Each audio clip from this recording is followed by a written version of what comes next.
Hi, this is Roger. Thanks for dropping by. This is viewers orchid question time number 8, I think it is, something like that. Anyway, it'll be in the title.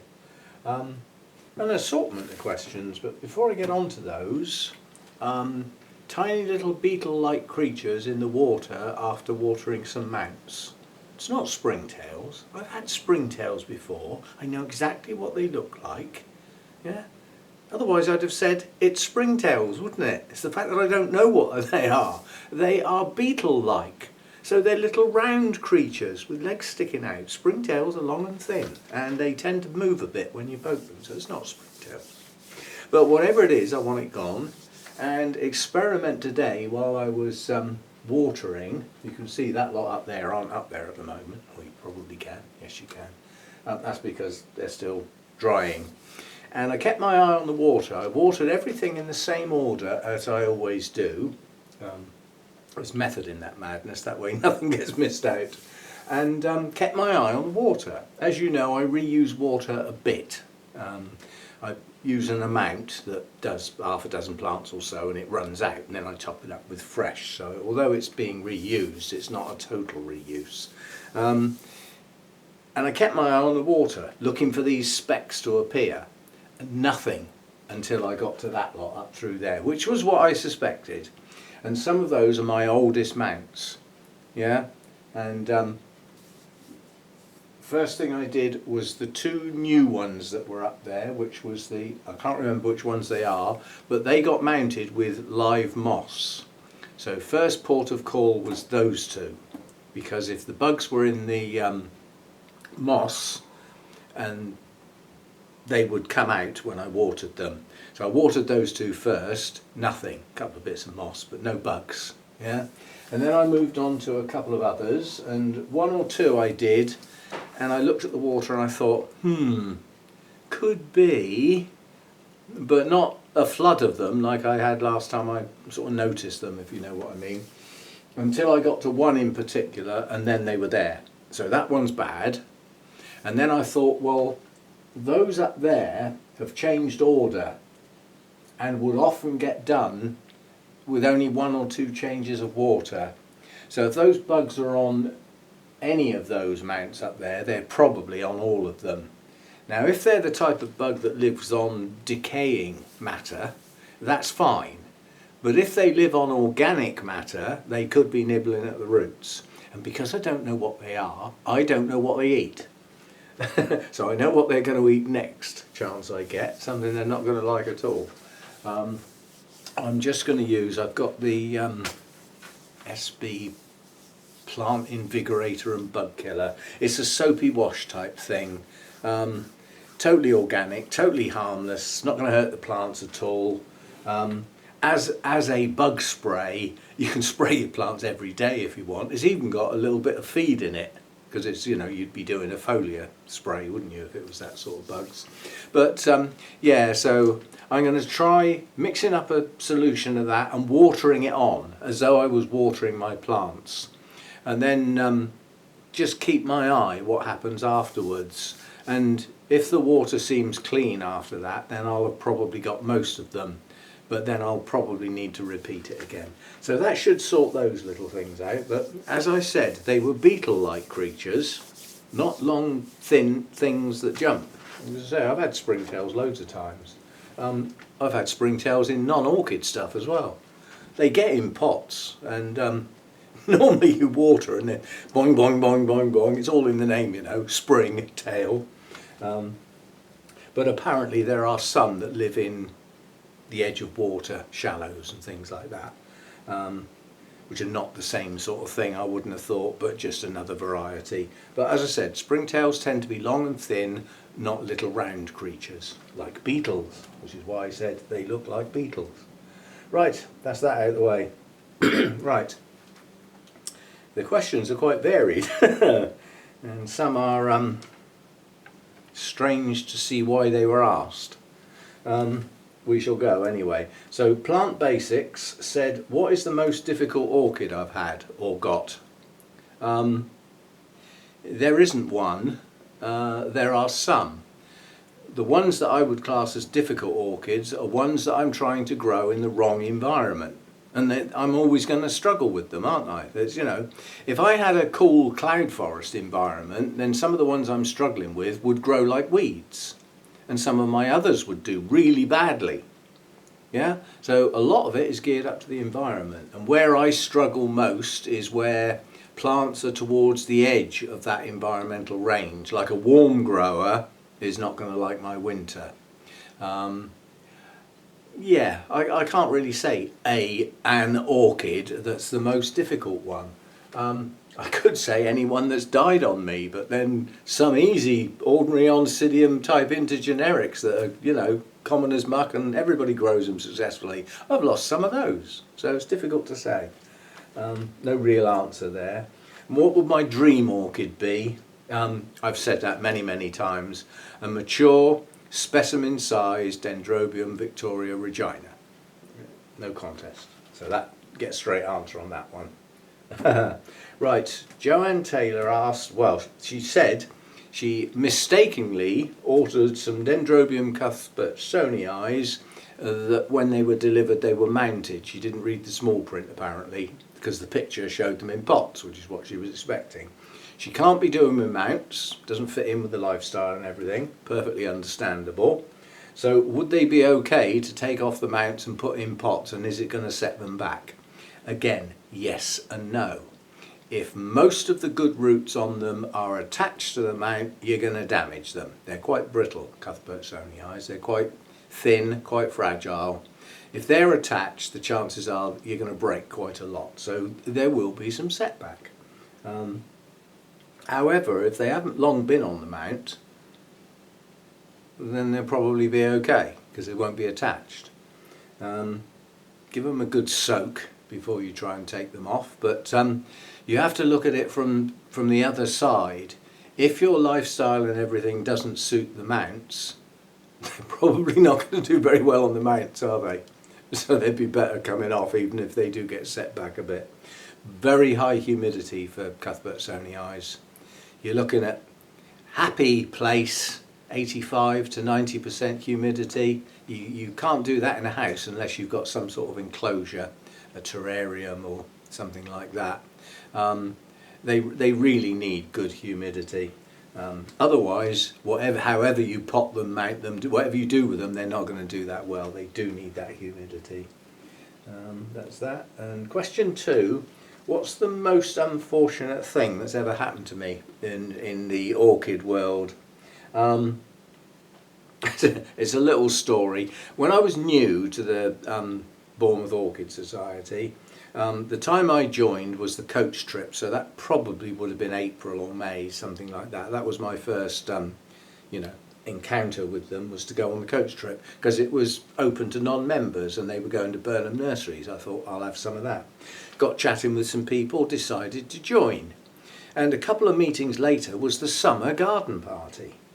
And I didn't know many people. I'd spoken to a few, but I didn't know many people, apart from the person that I sat with on the coach trip. You know, when you're doing a 3-hour coach trip, you get to know somebody quite well, or infinitely better than anybody that you didn't sit with, let's put it that way. So I arrived, parked my car and everything, and everybody's out on the edge of the woods with their seats laid out and everything, and there were tables, and some tables had orchids on. And as I approached, the guy I knew quite well was coming back the other way, so he was, and I stopped and we started chatting, and out of the corner of my eye I could see these lovely vandas in the trees. And in my innocence, I'd actually said to the guy, whoever's house this is must be one of the best growers around. If they can grow vandas in trees in the UK, they must be really good. And the guy had this really puzzled look because he had his back to what I was looking at, and he looked round and he said, "They're not growing in the trees, they're hung up there for sale." He is sworn to secrecy on pain of not certain death, far, far worse. But you do feel a fool when you make a daft mistake like that. That was an unfortunate thing I'll class this as. This question is strange. I don't know whether somebody's trying to catch me out or not. It's Aida Lindqvist, I think that would be said. I think that's a Q, Qvist on the end. It's basically asking the difference between calcium nitrate and calcium oxide. Well, I'll tell you the difference in my book. I wouldn't go near calcium oxide or get it anywhere near me. It's dangerous. Yeah? It's effectively quicklime. Yeah? They used to put that in pits and throw bodies in it to dissolve them. It's not nice stuff for a start. It can be used in gardens to help with soil, used as lime on the soil. Yeah? So it can be used around the garden, but I wouldn't get it anywhere near me. It has quite a reaction when water's added to it. If you're going to get that anywhere near your orchids, you're going to add water, aren't you? So firstly, I wouldn't touch the stuff with a barge pole. Calcium nitrate's main use is a fertiliser. It is a type of feed. Calcium, yes, and there's some nitrogen in there as well. And the question that goes with that, is the calcium nitrate sold specifically for greenhouses or for gardens or something? Yes and no. If it's calcium nitrate, pure, and that's what it says is on the bag, then you can use it for your orchids. Yeah, it's not a problem. However, if there's some other stuff in there that you can't pronounce, I wouldn't touch it with a barge pole. Calcium nitrate's main use is as a fertiliser. So if it's being sold, the chances are it's being sold by, you know, something like a garden centre or something like that. And it's good stuff. Yeah, it's good stuff. But I wouldn't touch calcium oxide with a barge pole. Right, Larry Jones asked his new growth on one of his dendrobiums, didn't say which sort, but a cane type obviously, got broke. Got broke. We all have clumsy moments now and again. We've all done it. We've all taken a spike off, and it's so annoying when you may have waited for years for that plant to bloom for the first time and then you break the spike. I've done it. Yeah, I'm sure most people have. Anyway, it's broken the top off of his new growth, and the question was, is it going to try again this year, or is that it? Will it wait? That would depend entirely on the vigour of the plant and the type of dendrobium. I mean, I've got dendrobiums that push out a single strong new growth at the beginning of the season and then start a couple more a bit later on. They're never quite as strong, but they're there nonetheless, and they still mature and they still bloom. So it would depend on the dendrobium type. But if you're talking about nobile types or phalaenopsis types, you lose the tip off a growth. It's not going to branch out or do anything strange like that. That's it. That it's now finished growing. It's lost its growing tip. The leaves on it, if there are any, would still be functional, and any leaves below that tip may well still open up and mature, but it's not going to grow. It's lost its growing tip, so that will be it. Often the growing area on an orchid, if it gets damaged, it will trigger hormones into creating some growth somewhere else. This is the theory going back on the Cattleya types, where you cut back into the rhizome and it stimulates the eyes behind the damage to come into growth, the dormant eyes. So swings and roundabouts answer, but that's that one. What the hell's that? Oh, measurements for a greenhouse that I'm never going to have. So I was just working out how wide a greenhouse would you need to have staging both sides and a central aisle right up into the roof and still be able to walk round. That's all. I decided to do it with a tape measure. I never use it.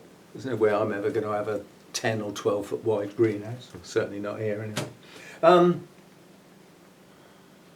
Right, Carol Sykes asked a few questions, like a set, sort of related. How long do I leave new orchids to settle into my environment before I think about repotting them or mounting them or doing anything with them? How long do I give them? Sometimes less than 24 hours, literally. They come out the box like in the afternoon and the next morning they're out and dealt with. And a lot of that is totally dependent on the media they're in. If I think the media is wrong and iffy, broken down, smelly, anything remotely wrong with the media, the orchid's better out of it. It's better trying to settle down in a new environment in something it can grow in, rather than something where the roots are dying, you know. So I would say if it's in good media and it looks happy, growing okay, there's decent roots around, you could give it a couple of weeks if you choose to do so. It's difficult to say how long an orchid takes to acclimatise to a new environment. Depends how much of a change it is. And strictly speaking, it shouldn't be that much, should it? There is, you know, most of the things I buy are going to be classed as intermediate. Reasonable humidity is like 60–70%. Reasonable temperatures are dictated by the fact they're intermediate. So they shouldn't have come from somewhere rather odd if they've been being looked after by somebody else ready to sell. So it depends on the amount of change. Would I leave an orchid dry to get new roots to grow? Not normally. I did have a cattleya that was rootless, and I tried it as an experiment. I just laid the pseudobulbs on one of my racks, dry, no roots, and they stayed there for ages. Strangely enough, they didn't shrivel and the leaves didn't drop off, but they didn't grow any flipping roots either. They spent about a year, 6 months maybe, heading towards a year like that. And eventually I strapped them upright with their base in some moss, in some damp moss. And they stayed like that for a long time and did nothing. And then eventually I started to get some roots, and then eventually the plants got thrown out. So they didn't stay with me anyway. They had too many hallmarks of being virused. No vigour, no effort in growing, new growths deformed. Just they were wrong. There was something wrong with them, so I ended up I got them to grow finally and then chucked them out. I like a challenge. If it was me dealing with rootless orchids, quite honestly, the bag and spag method works okay, but it is prone to mould. If everything going into the bag is nice and sterile, then it'll normally work. But the principle is that you're working with a closed environment. You've got damp moss, you put your orchid in, seal it up, so it can't really dehydrate. It's in a constantly humid but non-moving atmosphere.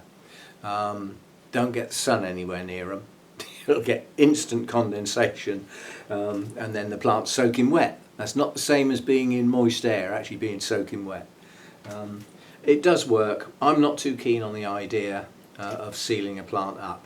But what you can do is get anything really. I mean, that's just a bottle that I use to stand on the Vander basket to make it sink down in the bucket.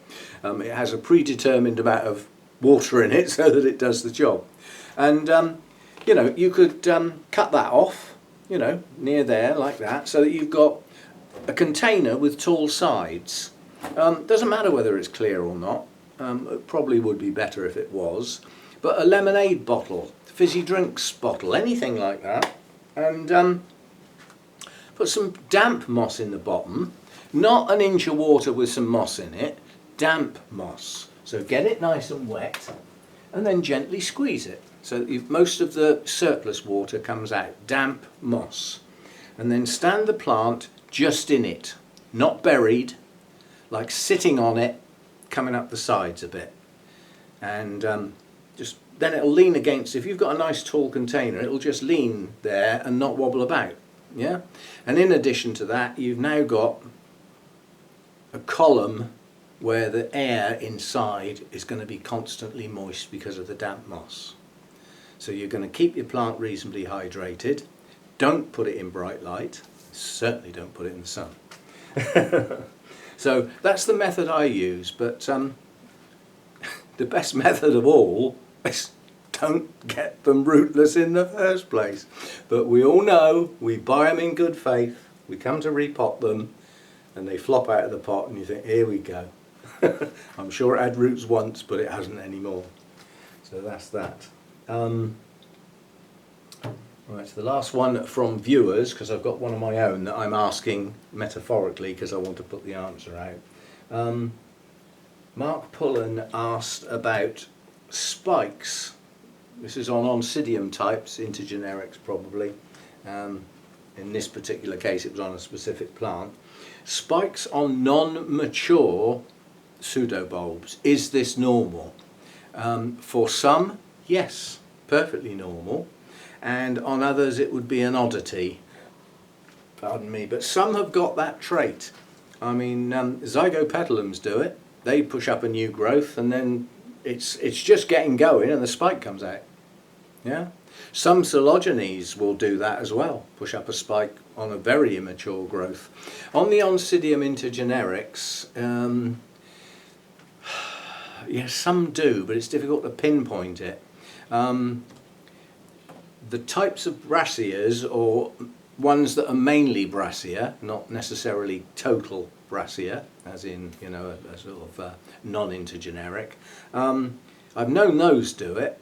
I think, it's a distant memory, but I think Shelob Tolkien does it. Can't remember exactly. Yeah, so you get, the bulb is, it's got its leaves, obviously, so, you know, you're not going to get Oncidium types push spikes out until that point, I wouldn't have thought. So the leaves are there, they may not have finished growing yet, and it may not have formed its proper pseudobulb where the leaves part, leaving the bulb exposed. Yeah, that's maturity at that point. It can easily spike before that happens, but it'll carry on doing its thing even though it's decided to bloom. It'll still carry on growing as though there wasn't a spike there, and it'll still mature the leaves, they'll get to their full size, they'll part, the pseudobulb will be visible. And at some point during this, from tiny little new growth to that stage, you'll get some roots, and that varies infinitely as well. Right, so that's all the viewers' questions. Now this question I've been asked several times, and I try ever so hard not to be rude, because to me it's a silly question. But just because it's a silly question to me because the answer's obvious, it's obviously not obvious to everybody else or to some others. And it was asked again nicely, and a clean question, not all fuzzied and mucked around with and a bit of other stuff all in there. It's just a straight question. Do you use RO water to flush your plants? Well, yes. And do you adjust the pH? Bearing in mind RO water's normally got a pH of 7, which is far higher than we would normally use for our orchids. And as soon as you think that, you sort of think, oh, crikey, perhaps I ought to bring my pH down when I'm flushing. Why do we adjust our pH? I've left that deliberately a pause. Why do we adjust our pH? So that our nutrients can be absorbed into the plant successfully, which is also why we vary our pH. How many nutrients are in our RO water when we're flushing? Answer itself. If there aren't any nutrients, what do you need to faff about with pH for? There's nothing in there to absorb, is there? And to me that's just obvious. I find it odd that it would be questioned. But it's been questioned enough times that it's not obvious, is it? Otherwise people wouldn't ask. But anyway, it's answered now. So that was my question to me, answered by me, for some people, whoever worries about that sort of thing. So you can de-worry that straight away. Right, we've had thunder. We've had rain so hard I thought it was coming in through the roof. Cat very frightened. And we've had a saga this afternoon. I ordered a case of wine from my wine club because it gets delivered. Yeah, all well and good. Everything is normal apart from the fact it takes quite a bit longer now, but they tell you that in advance. Used to be like a 2-day turnaround, it's more like 5 now. So be it, but I'd allowed for that and ordered enough in advance that I wouldn't run out. Perish the thought. And you get like a tracking email saying your wine is on its way, you can track your parcel here. And click on this and a little map comes up. Yeah? And it had left a central place, and sort of midnight last night sometime, or this morning, and it arrived somewhere more local at the crack of dawn, and then nothing much happened for a while. That's probably because the drivers don't start that early. I don't know. And anyway, your parcel is with one of our drivers on the way to you. Sort of thing. And you have a look and it says, you know, your driver is doing stop number 3 of 120, yours is stop number 18. And then you sort of refresh the page a bit later and he's on stop number 10. And you're number 18. And you can see him moving across the map. And then the little place that shows where I am disappeared. That doesn't normally happen. And suddenly the expected delivery date went to unexpected, unknown. And I thought, oh Christ, don't say the driver's had a crash or something. And he said, you know, oh. My immediate thought was something dramatic's happened with the driver. So anyway, it carried on, you know, number of stops to you, 1, number of stops to you, 0, and the van pulled up outside the house. And the driver got out of the cab, went round the back, opened the doors, got in, got out again, scratching his head, looking at his gadget and pressing some buttons, looking at the house, looking at his gadget, got back in the back of the van, got out again, got back in the cab and drove off.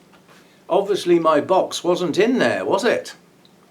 But he didn't know, because he'd still come here and still expected that parcel to be in the back of the van. So I had to get in touch with them. You can't phone them. All the call centres are off.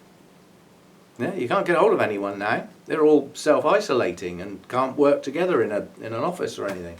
So I had to do a live chat, which all our people are busy at the moment. Please try later. Anyway, I eventually got hold of somebody and explained the situation. He said, I'll look into it for you. And it ended up that I then went into another part of the page that says, see your box's journey, see your parcel's journey. And I could see it went from there to there with our driver out for delivery, sent back to sender, returned to sender. And then above that it said, your parcel is with us, but there will be a delay. Well, that's 3 separate things stated. Only one of them could be true. It can't have been sent back and still be with them. If it's still with them, it can't have been sent back. And in both of those cases, it can't be with the driver, can it? So I don't know who was pressing the wrong buttons. Anyway, the guy eventually found out that my box was damaged. And therefore, I had to get hold of the person I bought it from to deal with it. Can you get hold of them? Nope. Went through all that saga. So I've had to do an email and patiently wait for a response saying, apparently my box is damaged. The driver turned up at the house, didn't have the box with him, so I have no wine. Please get it sorted, or I'll come and set fire to your house. So yeah, that's what most of the afternoon's been doing, that, faffing around with that and getting annoyed with it. But there's no point in getting annoyed at circumstances like that. I suspect the box got dropped and one of the bottles broke or something like that, so they can't deliver it like that. And they wouldn't possibly, if that got broken loading up the driver's van, then the driver's delivery sheet, they wouldn't have had time to change that. So he still got it down as a delivery. So he still came here expecting to deliver that package, but it was obviously not on the van, or it was on the van and it was damaged and he couldn't deliver it. So either way, I didn't get my wine. So I might have to go and get some flipping supermarket wine. I may well run out otherwise. Depends how quickly they sort it out. All good fun. Keeps you on your toes, doesn't it? I'd rather have fallen asleep on the settee. Now, I need to finish this, and our Prime Minister is back up and running, and he's going to be I don't know what the time is now. He is in the middle of talking now, so I'm going to cut this off and go and listen to what he's on about.